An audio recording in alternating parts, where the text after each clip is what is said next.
everyone, I'm Allie with the Potomac Bead Company, and I'm going to show you today how to work with some of our new Crystal Pave Shambhala beads.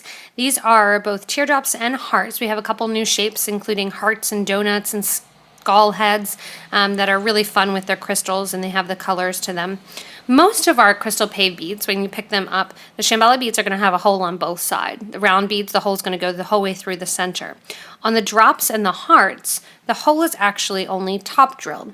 What that means is when you look at it, the hole is going to start at the top and it's going to end somewhere inside the bead. So when you look on the other side, there's not going to be a hole that's happening at the bottom. That's going to limit you to hanging it, and you kind of have to do some problem solving. So normally with a bead or with a pendant style, I would that has a hole going the whole way through.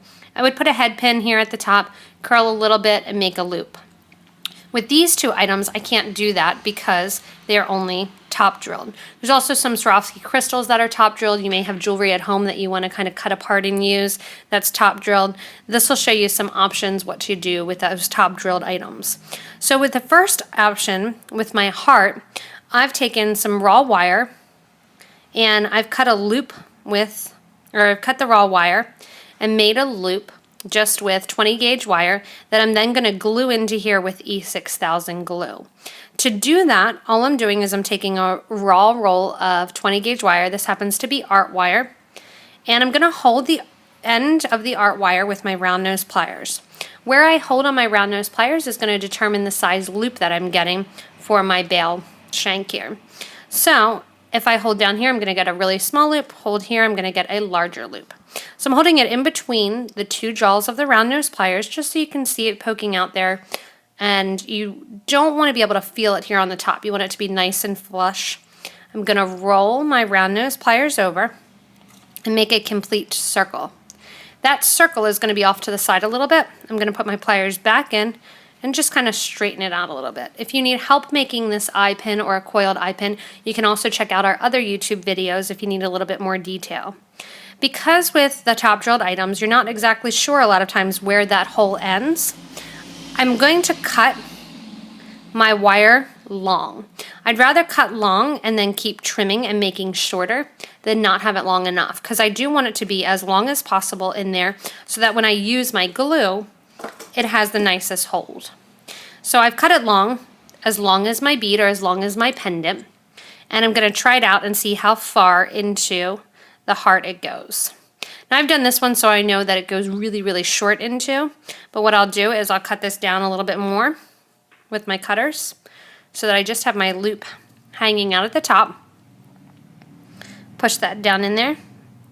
And once I have the distance that I want it to hang or that I want it to be, I'm going to take some E6000 glue, coat the whole part of the pin part of this eye pin, stick it back in here and let it dry for about 6 to 12 hours. And I'm going to do that for each piece that I add raw wire to in order to do that, because I really want to make sure that it holds. The other alternative that you have is to use a screw-in bail or a glue-in bail. This is a sterling silver glue-in bail with peg, and the peg is actually more like a screw. It has those corrugated little rounded circles. And when you look at it, because we're going into clay, which is what the Crystal Pave beads are as the base, it's going to work really well and really easily. I'm going to put it into the top and kind of give it a little press into the top of my drop. And then what I'm going to start doing is I'm going to start just doing like a screwdriver. And my hand's going to be the screwdriver, and I'm just going to screw it into place. If you need to, you can take your flat nose pliers or needle nose pliers and kind of hold it there as well. And I'm just going to turn my pendant as I'm turning. It's going to go further and further into my piece.